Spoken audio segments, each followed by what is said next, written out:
Bismillahirrahmanirrahim. Assalamualaikum warahmatullahi wabarakatuh.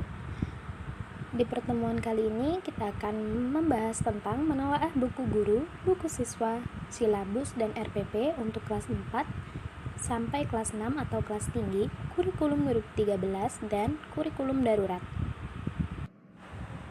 Waalaikumsalam warahmatullahi wabarakatuh.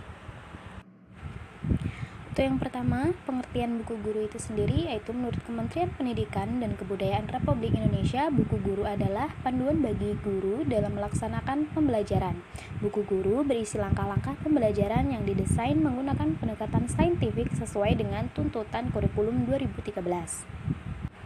Fungsi buku guru menurut Kementerian Pendidikan dan Kebudayaan Republik Indonesia, fungsi buku guru adalah sebagai berikut. Yang pertama, sebagai petunjuk penggunaan buku siswa.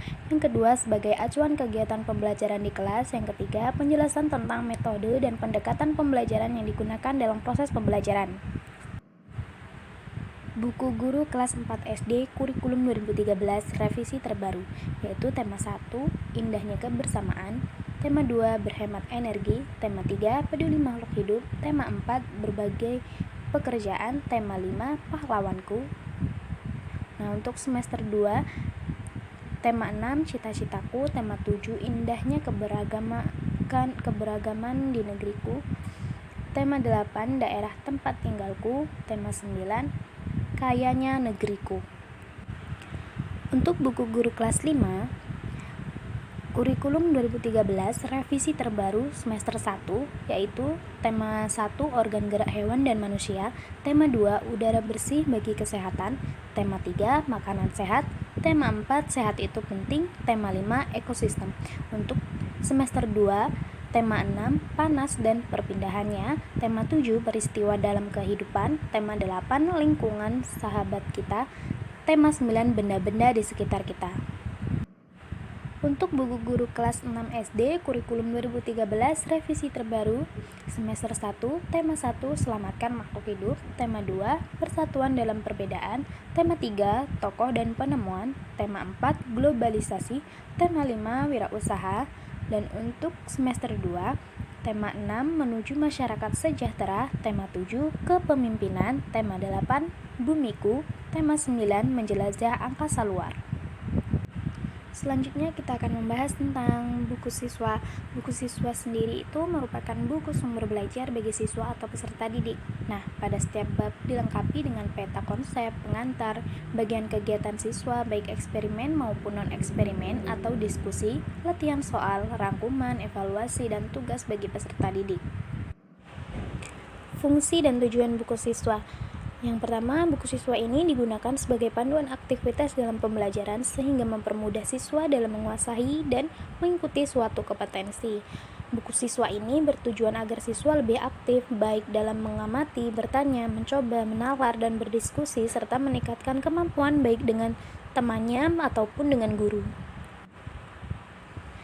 Untuk silabus, menurut kurikulum 2013, pengertian silabus adalah rancangan pembelajaran pada suatu kelompok mata pelajaran atau tema tertentu yang mencakup standar kompetensi, kompetensi dasar, materi pokok atau pembelajaran, kegiatan pembelajaran, indikator, penilaian, alokasi waktu, dan sumber atau bahan atau alat belajar.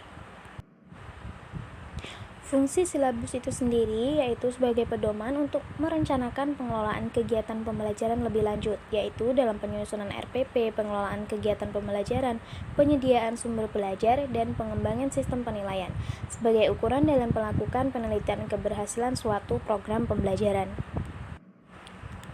Adapun komponen-komponen dalam pembuatan silabus, yang pertama identifikasi, yang kedua standar kompetensi, yang ketiga kompetensi dasar, yang keempat materi pokok, dan yang kelima kegiatan belajar, yang keenam indikator, yang ketujuh penilaian, teknik, jenis, bentuk, instrumen, dan yang kedelapan alokasi waktu, dan yang kesembilan sumber atau bahan atau alat.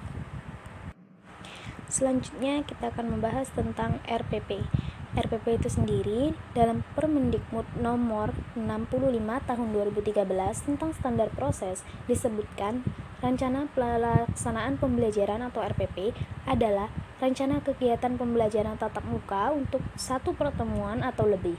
RPP dikembangkan dari silabus untuk mengarahkan kegiatan pembelajaran peserta didik dalam upaya untuk mencapai kompetensi dasar.